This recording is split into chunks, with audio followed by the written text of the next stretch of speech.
some of the beauty of going slow is you live through enough practice time of the habits that you need to sustain forever. We need to drill those habits into us over time. And so when we go slow, it becomes that lifestyle change you always hear people talk about that are successful, because they've had all this time and now that's just what they just do on autopilot, where if you go fast, it's so easy to revert to your old ways. Hello and welcome to the Consistency Project with EC Sinkowski. My name is Patrick Cummings, and every episode I have the privilege of having a discussion with EC on subject matters that range from nutrition to fitness to the choices we can all make to live a healthier, more functional life. By exploring both the principles at play and the actions worth carrying out as a result, it's our goal to get you thinking, get you moving, and get you taking more consistent steps toward optimizing your well-being. Thank you so much for tuning into the show this week. How are you, EC? Good. How are you? I'm wonderful. I'm excited to have this conversation with you. It feels a little bit like one we've had before. So let's give us all the background here and maybe why we're revisiting this particular subject matter. Yeah, I think we're trying to break the internet on this one. Can we get all of the clicks, right? That's right. We've joked about it before, but we're just going out and titling this on gaining muscle and losing fat and seeing if we can maximize downloads. Yes. You are correct. We have talked about this before. Now, two of them were way back in 2020. One was on gaining muscle and losing weight, slightly different. And then the other one was on improving body composition. We've also had a quick bites question, but it's still the most common question I get in terms of what I have in the queue.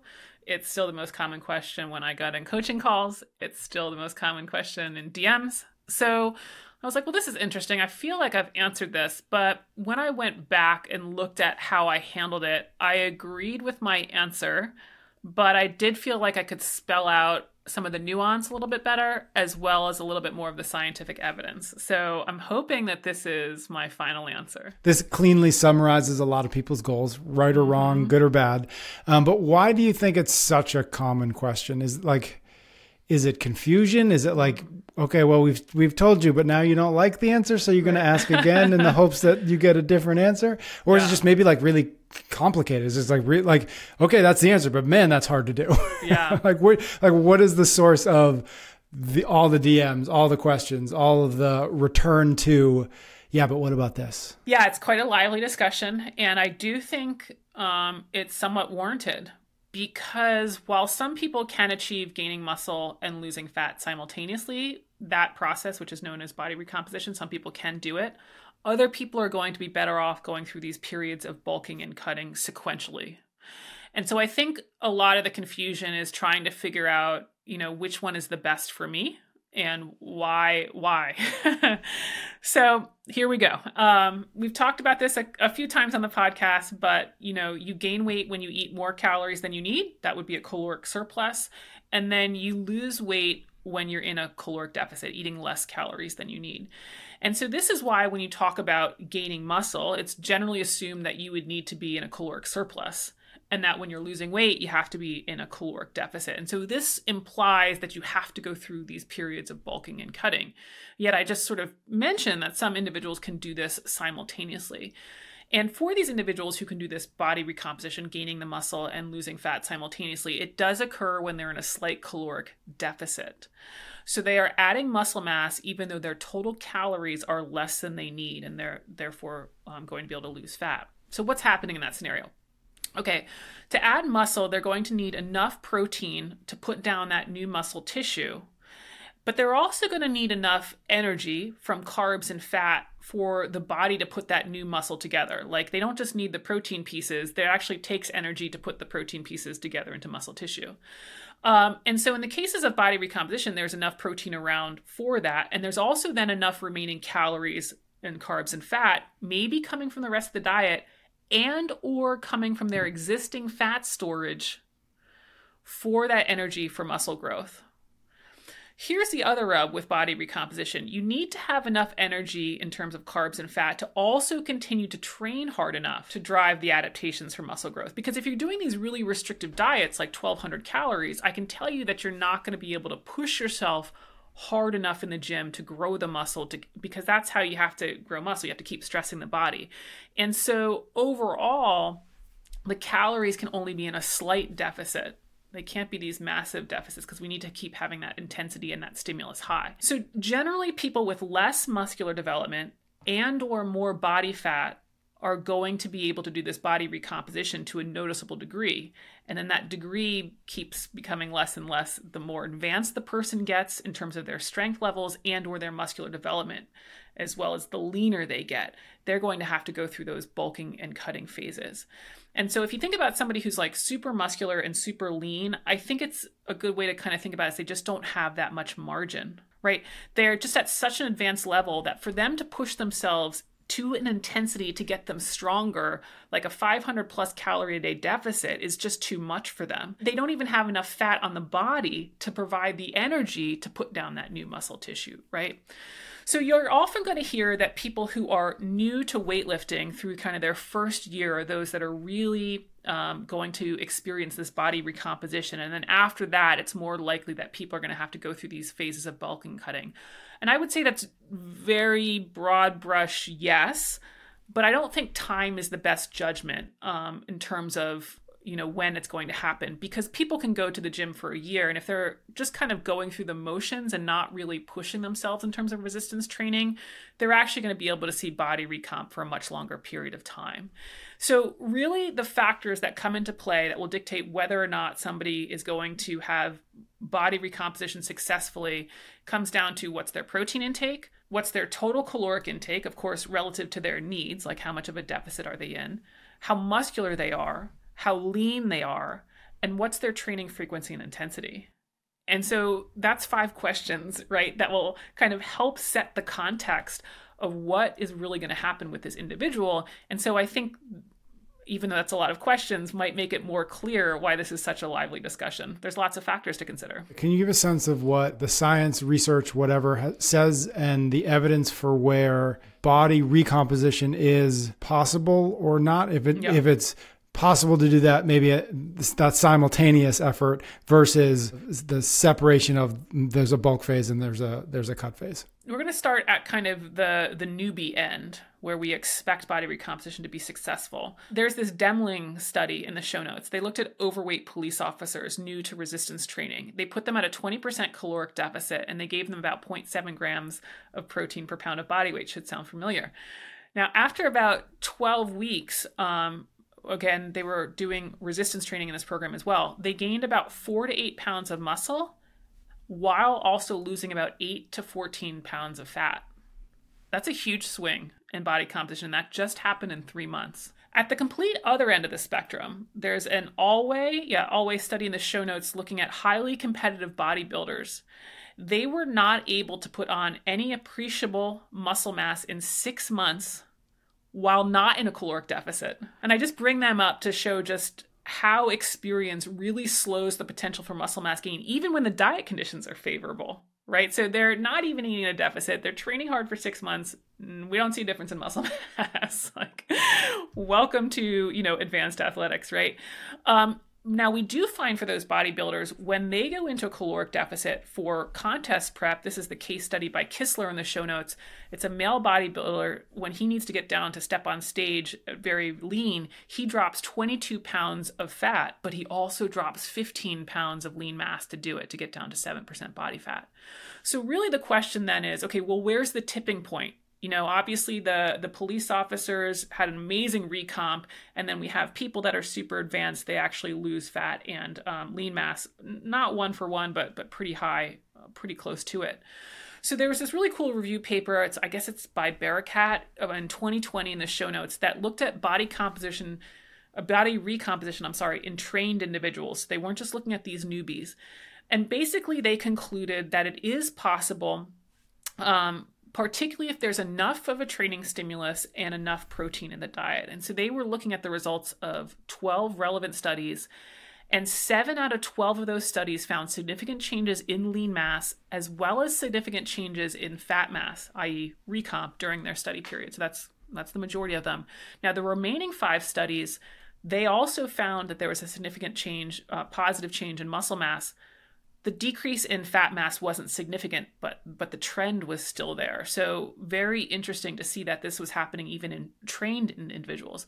Now, some of the problems with the studies they looked at, they didn't all look at the nutrition exactly. But regardless, the idea is recomp is still happening in these trained individuals.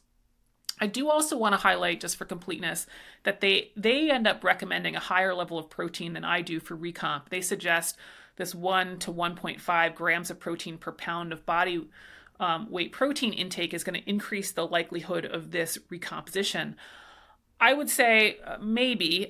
This is somewhat dependent on how muscular and advanced the athlete is, as well as how big of a caloric deficit the person is in, which we're going to talk about, but I'm really conservative there with my clients. And then there's also some studies that I think are relevant to our audience that does show recomp at the 0.7 level. So I don't want to be dogmatic about the 0.7 level. I think some people can and will go higher than that. But I just think that, we want to be careful, like, oh, well, if I just eat my 1 gram per pound of body weight, I'm going to get recomp. It's like, okay, there's, again, more factors here, which we kind of went through in the very beginning. The one other thing that I want to bring up from the paper, because I think this was a really great paper, and it's written in a very straightforward way. So people that, you don't have to have a PhD to get through it. I really recommend people take a look at it. But one of the things people that I like that they brought up as well is we also have to remember the errors that associated with getting body fat measured. And that even with really accurate body fat measurements, we can still be having a 2% error. Like you can get on the thing, it's case 16%, but you're actually 18%, vice versa. And so we just have to keep that in mind, because some of these body recomps, they're looking at like 1% increase in muscle mass or like 1% decrease in fat mass. And sometimes I'm like, are we just measuring the error at this point? We just have to be aware of that too, that some of this stuff, it might not be quite as precise as we think, but that's what the evidence suggests, that even trained individuals, yes, can go through recomp.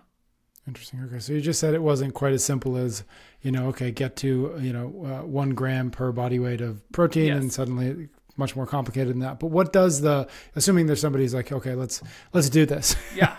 Well, let's try to go after this recomposition. What does that process look like, or what would it look like for that person? Before we get to, okay, this is calories, protein, yada, yada. The first thing we have to do is establish what the goal is. And you might be like, yeah, I want to gain muscle and lose fat.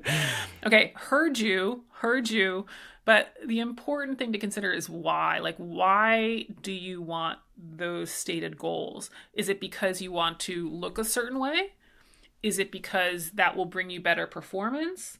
Or is it because you literally want your body fat test from InBody to say 3 pounds more muscle and 1 pound less fat? I think very few people are in that last camp, right? It's because they want to look leaner, they want to look bigger, they want to look a certain way, whatever it is, and or they want to improve their performance. It's not about having these, numbers on a readout. And I think some people might think that sounds like semantics, but it's not, because it's going to help us very clearly understand, are we getting after the goal that we want? Again, I don't think people really care about the readout. They want to look a certain way, they want to perform a certain way. And I mention that because, being part of the CrossFit functional fitness community, it's really important to understand that more muscle mass does not always translate to better fitness. We actually talked about this in the Muscle Mass versus Strength podcast, but more muscle mass can mean more weight to lug around on those pull-ups and on your 400-meter runs, right? Where losing just 5 pounds of fat without necessarily gaining muscle might give you a performance bump. Maybe you didn't need recomp per se. Maybe you just needed fat loss with muscle retention. Another thing is improving your strength also requires this neurological adaptation. People think, okay, I'm going to put on 2 pounds of muscle and I am therefore X whatever percent stronger. Yeah, we generally see a relationship, more muscle mass generally means you are going to be able to lift more weight, but it's not this 1-for-1 predictor of strength. And that's because strength requires this neuromuscular connection. Basically, your nervous system has to recruit the motor units of the muscles, both in the right sequence and the right number to accomplish the task at hand. And that connection between the brain and the body takes years to develop. You need a lot of time under tension to keep refining it and making it more effective and more efficient in terms of kind of the motor pattern to lift really heavy objects. And so this is, again, why you don't always need more muscle mass to become a better athlete. Maybe you don't need recomp. Maybe you need more technique. So I mention this because, obviously we talk about muscle mass a lot. I love muscle mass. It usually helps get us towards the goals that we want. But I think it's really easy to be caught up in this. I need more muscle mass. I need to bulk. I need more protein. When maybe you're after something else. Maybe it's a performance outcome. Maybe it's an aesthetic outcome. And yeah, it's interesting to see I gained this many pounds of muscle mass on an in-body scan. But in reality, there might be better outcomes to be looking at for the goals that you want. Step one, set the right goals, or at least understand the goals you're aiming for. There we go. Then let's assume everybody out there listening gets that right. Yeah. Then what? Especially, obviously from like a nutritional perspective, like then what do they do? Yeah. Now we're going to talk about eating.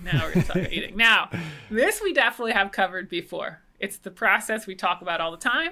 It's the process we use in my masterclass. And what you need to do is you need to eat a high enough level of protein intake to support lean mass gains and be in a slight caloric deficit. Now, how we find that slight caloric deficit? Not from a calculator, not from Fitbit. I don't even have any of those watches, so I don't even know what to call them. But Apple Watches, whatever it is, none of them, not a website. Instead, you're going to weigh and measure what you are currently eating right now. Hopefully for a week plus. Now, many times when people go through that process of weighing and measuring what they're currently eating now, they actually end up calculating a slight deficit. Because when you weigh and measure what you're currently eating, you all of a sudden become aware of all that you're eating. And so you tend to end up being in a slight deficit. But if you're maintaining your weight through that process, okay, then we're going to take a very slight deficit from there. We're going to take 10% of calories off. And I recommend this type of deficit, largely in my opinion, because it's sustainable. Right? Small deficits. We're not super hungry. We're going to be able to stick to it. But it's also favorable from a recomp perspective because it's so minor. And that minor deficit's so useful for the recomp because we want enough calories around to fuel that new protein synthesis, but also to be able to fuel our workouts at a higher intensity. And so, yeah, within that set number of calories, of course, I suggest the 0.7 grams of protein per pound of body weight. And could that deficit be a little more? Could it be upwards of 20%? Yeah, but I, again, like the 10% because I just need people to stick to the plan first and foremost. Also, there's a really interesting paper by Garth in the show notes that was looking at power and strength athletes. They were in a 20% caloric deficit with around the 0.7 grams of protein per pound of body weight that I recommend. They were able to add lean mass and lose fat, while those at a 30% caloric deficit were not able to add lean mass. And so, people get frustrated with the slow process, but there's a very good chance the slow process leads to a better result. So I'm going to keep hammering on that.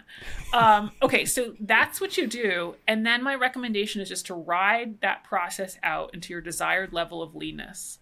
And once you're at your desired level of leanness, you reevaluate. Did I reach the goals that I said I wanted? Not in terms of what my in-body scan says or, this % body fat. Do I look the way that I want to look? Or do I need more muscle? And how's my performance? And again, hopefully you're not just looking at back squat. If you're in CrossFit, you're looking at pull-ups and running too. And then you decide, okay, was the recomp, quote, successful based on the goals you wanted? We really don't know until you're there. And for most of the clients that I work with, I think giving recomp is the best first step. But let's say that you get to this level of leanness and you don't like the way that you look. Maybe you want it to look bigger, and maybe your performance is declining. You've lost this weight and your performance is all going down the tubes. Okay, so recomp didn't work for you, and now you need to go through a true bulking and cutting phase.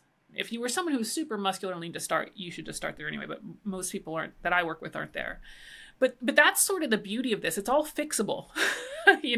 My audience is not professional level bodybuilders. The clients I work with are typically beginner and or intermediate strength levels looking to lose fat. And so if you tried recomp and you realize you actually need to bulk then cut, what did you really lose? Maybe time, but again, these aren't really permanent decisions. You're not going to break anything by trying. Right. Right. And most of us, we're not making money off of this. So yeah. Yep. Right. There's not a lot of risk. It's time. Okay. So this process that you just laid out, where in your experience have you seen people go wrong? Like the first thing that pops in my head is like 10% is not enough for me. I could do 20, I could do 30, right? And you already spoke to like, yeah, you can maybe live at 20, but there's at least as good a chance as not that that's not going to be sustainable. What else have you seen send people off the rails in this process. Yeah, that's totally the first one. Definitely trying to make the caloric deficit too big. But part of that problem is not just the idea in their mind of I can do 20% deficit, I can do 30, whatever. It's that they're using the app or the watch or the online calculator to tell them how much to eat. Got it. Right. Got it. And so what they're thinking is 10% or 15% or whatever may not have no basis in reality. Totally. Or that app tracker, et cetera, could already be really low. So when they take 10%, it's actually 40%. It's just too difficult to sustain. It's too low calorie to build muscle. It's too low calorie for them to keep intensity. So that's the big one. And I get lots of questions about my tracker said I burned this many calories and this says I need to eat this much. Stop. We don't need them. Do the process I just described. Second one, they try to really rush the process of gaining muscle mass. Muscle mass gain is really slow. Fat loss can be faster, but muscle mass gain is really slow. In the first year of training, assuming you're doing it hard and with intensity, men can be maybe 1 to 2 pounds of muscle a month and women are half of that. But then it keeps slowing after that. And again, it's more based off of intensity than it is off of the time. But I just wanted to give a kind of a frame of reference there. But, I see these people who do these like 8-week mass gain cycles. And it's just sort of like, how much do you really expect to gain in something like that? Instead, I think it ended up being almost more of a fat gain cycle that then have to take off. It's way easier to put on and take off fat than it is to change muscle mass once you're past a certain point. So this is why when I've had the question before of can I gain muscle and lean out simultaneously, I always am like focus on fueling performance. Get consistent with the diet and fuel performance, because I think that's where we're going to see results, but it's always in the long term. And then finally, the other mistake that I see people making is kind of forgetting about the other factors that come into play. Like we said, it's like, oh, maybe I should be at 1 gram per pound of body weight protein, or I'm at 10% caloric deficit. And it's like, okay, that's interesting. Part of it for sure. Do we have the training stimulus? That's what's really, driving the muscle mass gain. Do we have enough of a training stimulus to necessitate the muscle mass gain to adapt to a stronger level? And things like sleep, that's going to be big on being able to repair and regenerate the muscle tissue, but as well as stick to the diet. That's a deficit, as well as have the energy in your workouts. So again, I think we can get a little bit too myopic on like my protein intake, and we have to kind of take a step back and see some of those other factors that are just as important. I think I can probably squeeze the third one there, but at least the first two, and you said it, which is you can't rush the process. It feels very important to put a pin in, reiterate, remind people at the end of this conversation that get it, you want to gain muscle, you want to lose weight. Okay. If that's actually what you want to do, then you have to recognize that process does not happen quickly. And by going twice as hard for half as long is not nearly as effective as going half the speed for 5 times as long. I'd like to remind people too, some of the beauty of going slow is you live through enough practice time of the habits that you need to sustain forever. Like you want these results forever.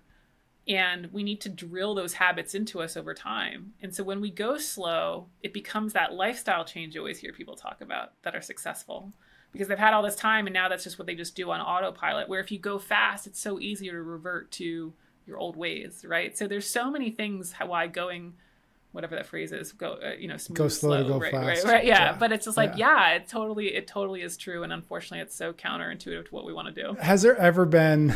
I was just thinking about nutrition and fitness. Has there ever been the case that there's been some like consistent means by which you accomplish what you want quickly? Like, has there ever been the case that like, okay, and then everybody's like, yeah, but it happened that one time.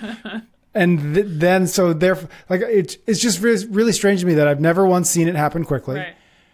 And yet everybody thinks it can happen quickly. And you would think that like, there must be some evidence somewhere that people have been led to believe like, well, it happened over there, so it must be able to happen here.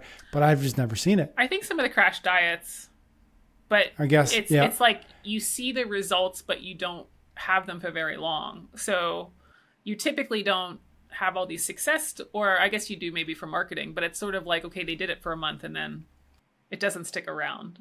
Yeah, and I feel like I don't think it's as big nearly as it was but like The Biggest Loser when it came out. Like that was the probably the closest that anybody has seen to like what it actually looks like. And they see that it happens relatively quickly, right? Because it's the marketing gimmick. It's like, I don't remember how long it was, but it's 30 days, 60 days, whatever. And people, like, you can see, okay, that's the result. That means it can be done in 30 to 60 days. But like, people skip over what actually happened during those 30 to 60 days, not recognizing, oh, that's what it might take. And then ignoring everything that happens to the people when they go home. Totally. And paying no attention to long-term, the fact that a lot of them go right back to the mean, right back to the middle where they were before. And even as quick as the results are on the show, the deficit is extreme, and the volume of exercise is so high that they're effectively accomplishing, quote, accomplishing more per day, yet it still takes as long. Yeah. Thank you, EC. I hope we broke the internet successfully. Yeah, we'll see. I assume it's not there anymore. By the time we ended this episode, it's broken and nobody can listen anymore. Thank you. Thanks everybody out there for listening. Thank you for your ratings and your reviews. Thank you certainly for the questions you send in. Hopefully this satisfied your main question perhaps, and now you can get to other questions for us. So thank you in advance for sending them along. EC and I will be back next week for another episode of The Consistency Project.